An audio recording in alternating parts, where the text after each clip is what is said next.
My dear brothers and sisters in the risen Lord, ninth week of ordinary season, Wednesday. Life is short, death is certain, and the world to come is everlasting, said by Newman. A distinguished man who lost his mother in his childhood was taken care by his father's maid, who was a good Christian. Seldom has a motherless boy received such warm-hearted attention. One of his earliest memories was of Laura bending tenderly over him in his upstairs bedroom each day and softly saying, "Wake up, God's morning is come." As the years passed, this devoted woman continued to serve as his surrogate mother.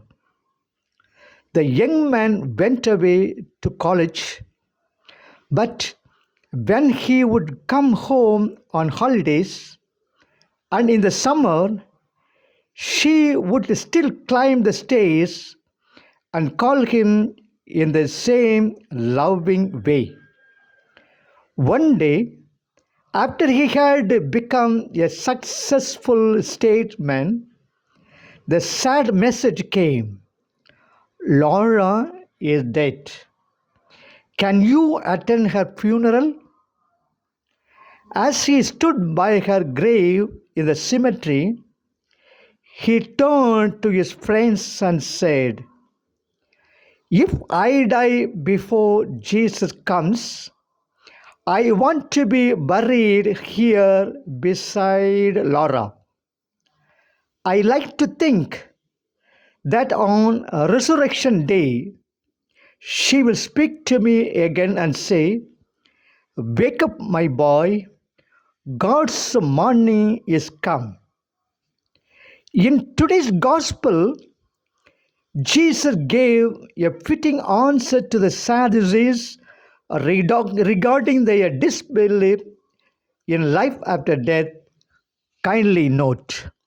First note, the Sadducees and their beliefs. There were two religious parties in the synagogue, the Pharisees and the Sadducees. The Sadducees, who mostly belonged to the priestly class, were rich and aristocratic. As far as their beliefs were concerned, they rejected the traditions of the elders and appealed only to the Pentateuch, the first 5 books of Moses in the Bible. They rejected belief in the resurrection of the dead and of reward or punishment after death. They said that the soul perished after death of the body. They also denied belief in the angels and spirits. The Sadducees, like those who deny God, lived for money and comforts in life, without any thought of the world to come. Their lives were dictated not by the truth, but by the worldly comforts and power. Second note, the reply of Jesus. Jesus reproved the Sadducees for their ignorance of the Bible. They believed only in the Pentateuch, the first 5 books of Moses, yet they conveniently overlooked the truth regarding the life after death taught in it. They interpreted and suited the Bible according to their whimsical practices. The Bible plainly teaches that there is life after death, both for the just and the unjust. Even the Pentateuch taught this truth, and it took Jesus to point this truth out to them. Jesus is the final authority on the Bible and any matter concerning it.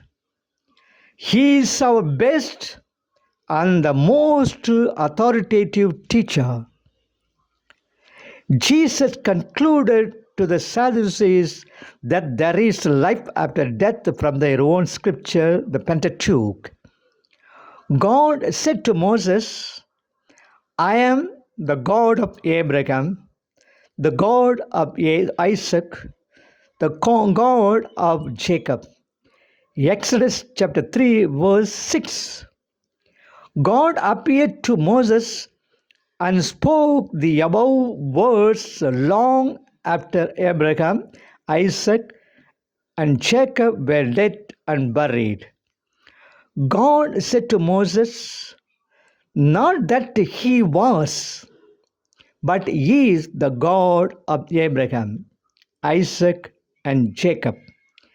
He is God of the living and not of the dead.